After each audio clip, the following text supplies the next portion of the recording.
하나님의 말씀 보도록 합니다. 하나님의 말씀은 야고보서 1장 1절로부터 18절까지의 말씀을 교독합니다. 신약성경 371쪽에 있습니다. 신약성경 371쪽에 있는 야고보서 1장 1절로부터 18절까지의 말씀을 교독을 합니다. 1절의 말씀을 제가 먼저 공독해 올립니다.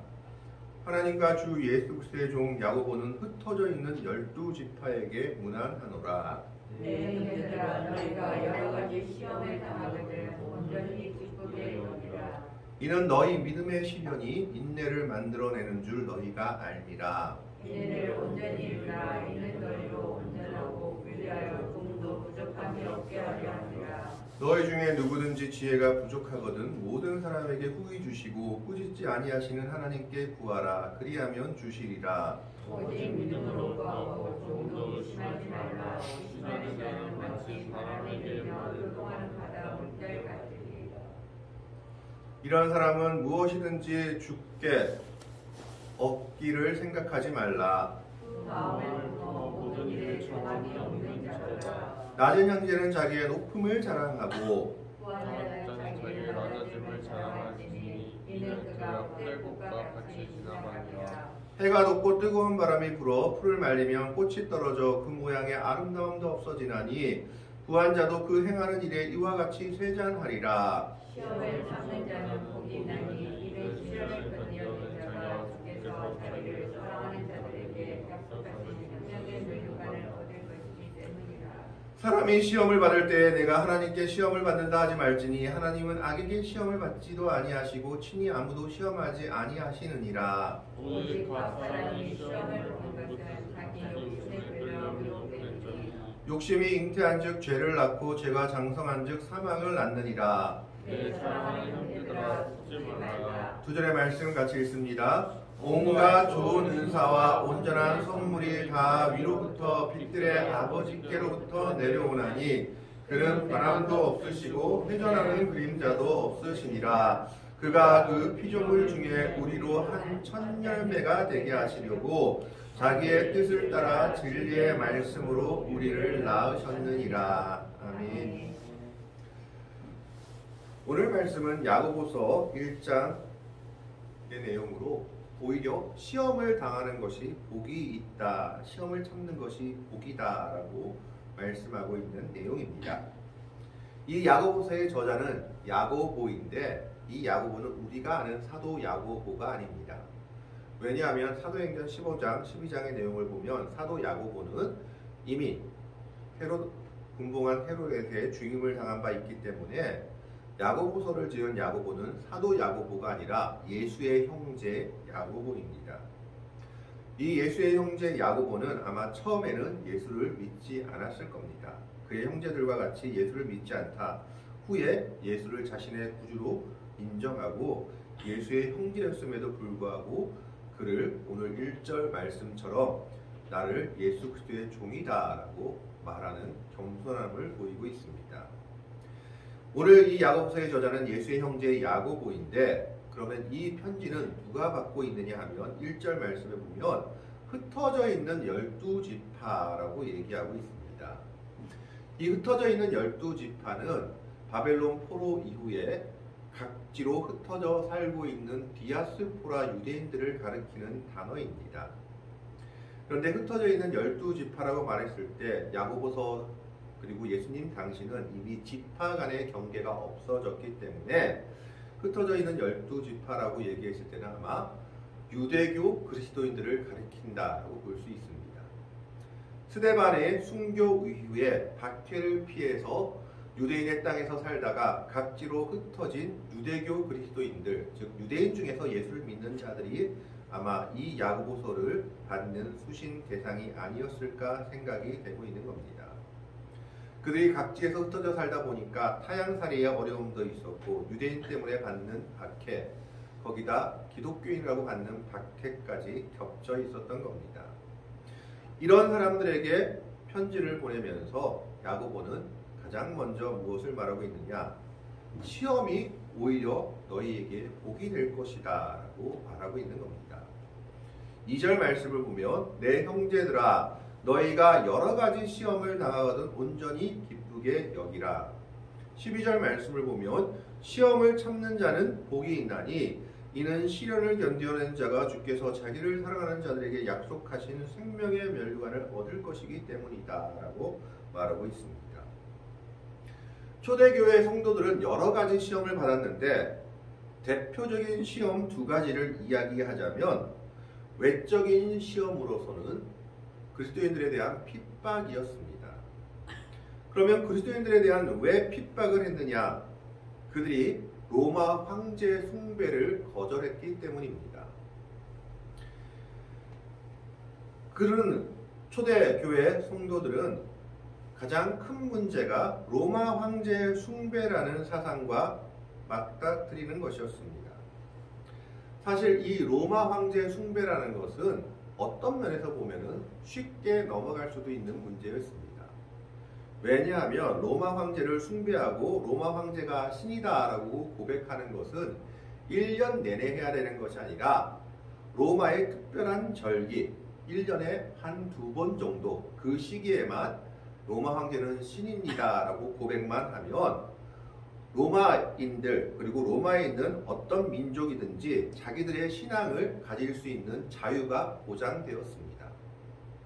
어떤 신을 믿든지 어떤 종교를 믿든지 자유였지만 1년에 절기를 따라서 한 번 내지 두 번 정도 황제는 신입니다 라고 고백을 하기만 하면 됐다라는 겁니다.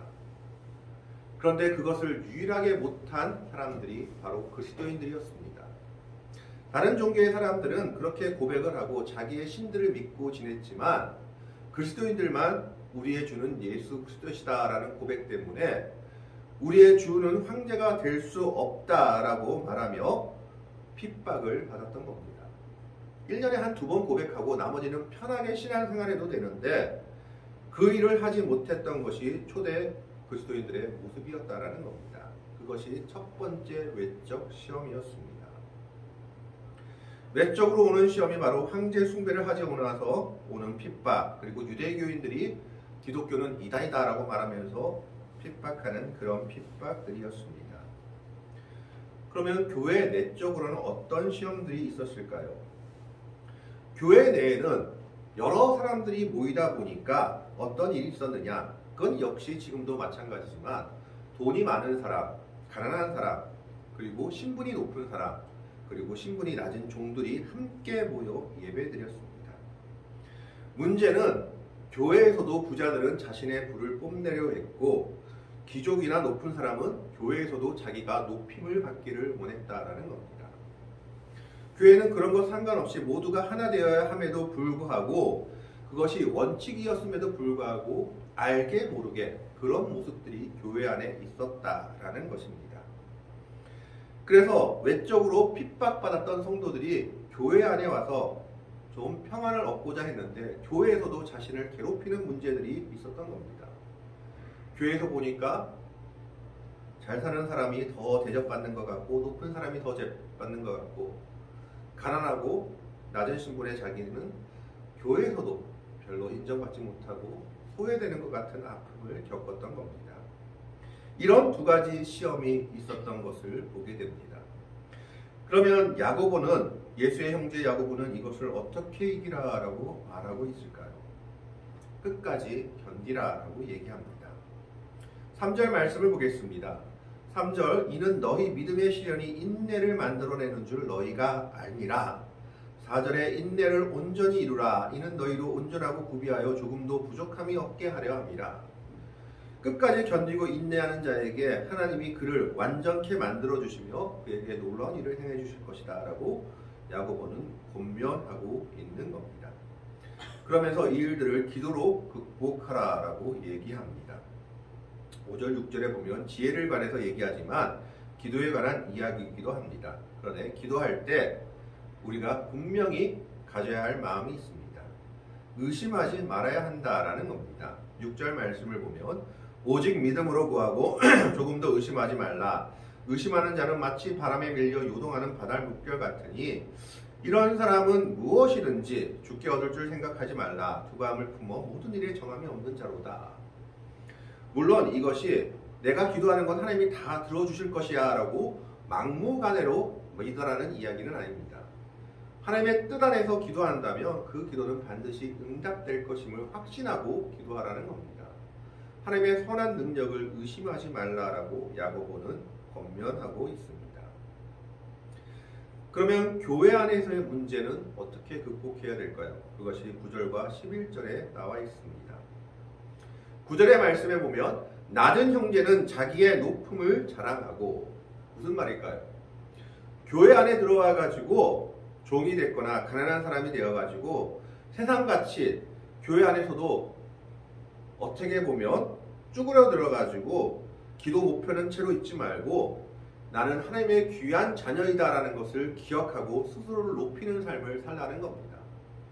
교회 안에서는 돈이 없다고, 가난하다고, 그리고 내가 힘이 없다고 무시받는 것이 아니라 나는 하나님의 존귀한 자녀다라는 것을 인정하고 살라는 겁니다. 그것이 힘이 없고 가난한 자에게 주문하는 야고보의 주문이었습니다.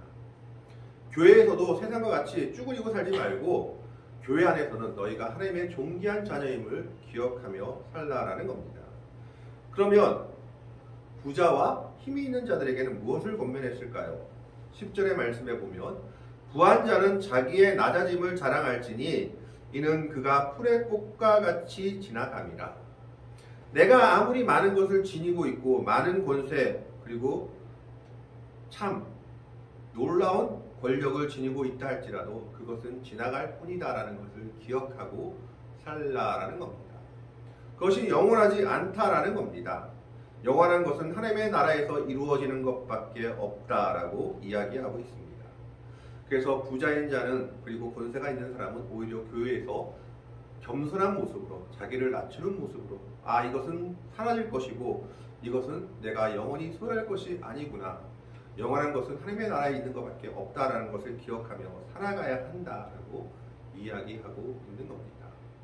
힘이 없다고 교회에서 비굴하거나 쪼그레지지도 말고 하나님의 자녀인 것을 기억하며 자랑 삼아 그리고 정말 존귀한 자녀로 살아야 되고 힘이 있다고 해서 교회 안에서조차 그 힘을 누리려고 하지 말고 겸손한 자의 모습으로 이것은 사라질 것이다.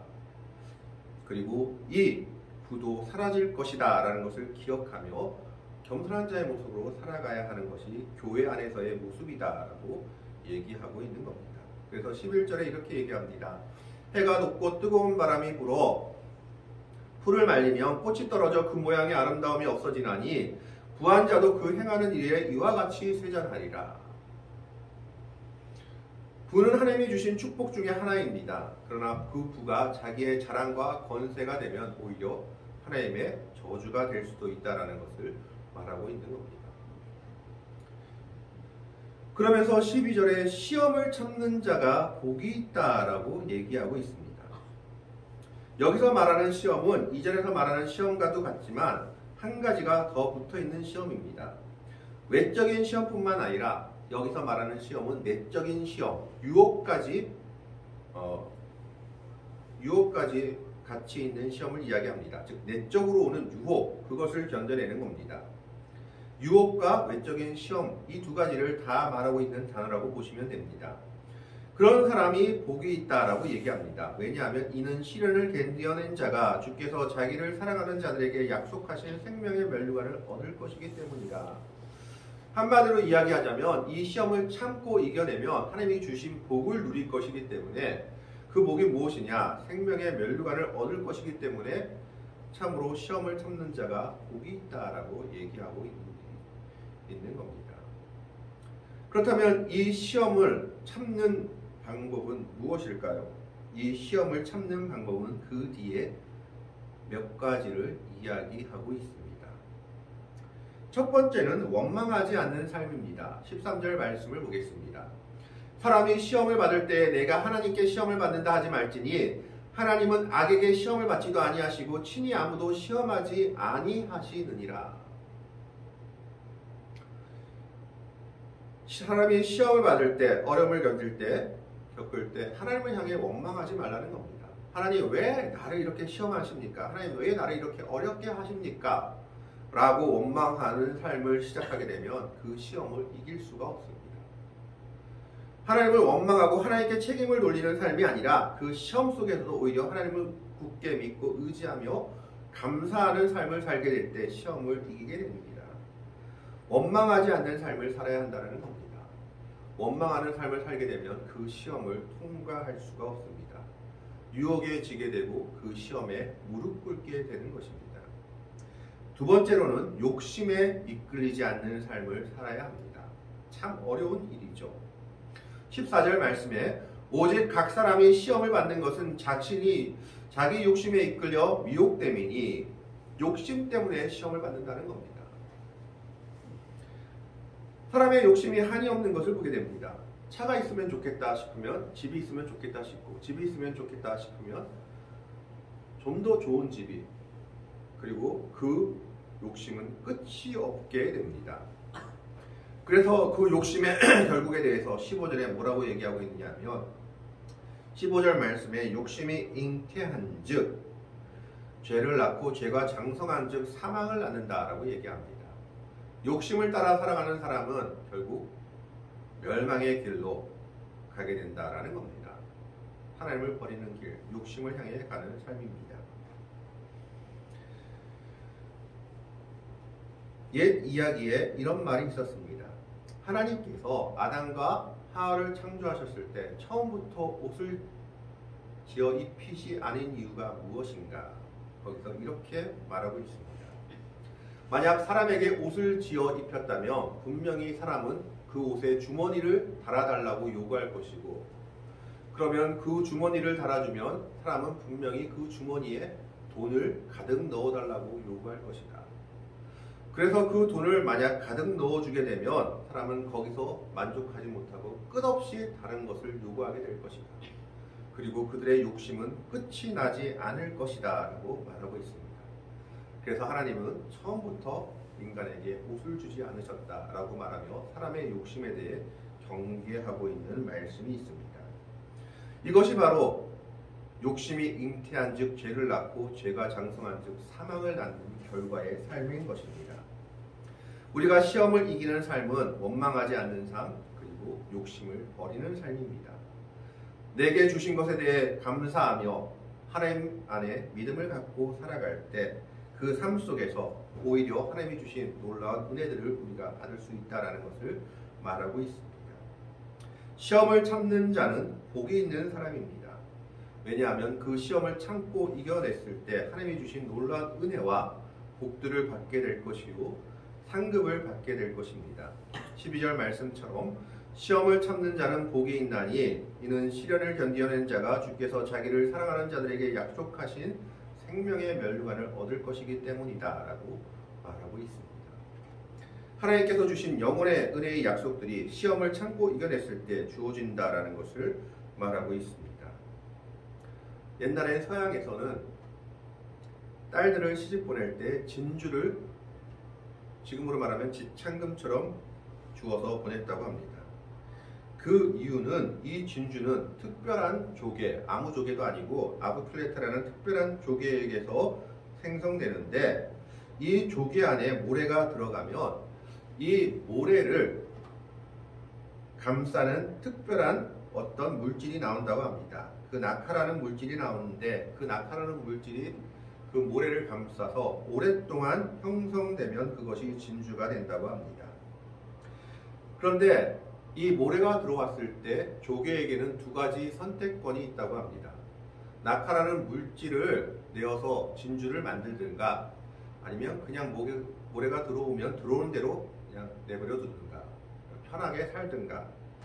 그런데 문제는 낙하라는 물질을 내지 않고 진주를 만들지 않고 모래를 그대로 들어오는 대로 내버려 두면 그 모래가 결국 그 조개 안에 상처를 내고 그리고 상처를 입혀서 죽게 된다라고 합니다. 오래 살지 못하고 금방 죽어버릴 수밖에 없다라는 겁니다. 모래 때문에 죽게 되는 것이 그 조개의 운명입니다. 시험이라는 것은 어떻게 보면 우리 신앙을 진주로 만드는 과정입니다. 그래서 스펄전 목사님도 시험은 축복을 가장해서 오는 것이다. 가장된 축복이다라고 말하고 있습니다. 오늘 말씀에서는 시험을 참는 자가 복이 있다라고 얘기합니다. 시험을 참는 이후에 하나님이 더 놀라운 은혜와 복들이 하나님의 백성들에게 나타날 것이고 주어질 것이기 때문입니다. 오늘 우리는 이 말씀을 기억하면서 때로는 우리 삶 속에 어떤 어려움들이 온다 할지라도 어떤 시험들이 온다 할지라도 그것이 오히려 하나님께서 주신 은혜의 기회임을 생각하며 오히려 감사하며 살아갈 수 있는 복된 성도들이 되시기를 바랍니다. 시험을 복으로 바꾸어 살아갈 수 있는 복되고 아름다운 믿음 생활을 할 수 있는 성도들이 되기를 주님의 이름으로 간절히 축원합니다. 기도하겠습니다. 하나님,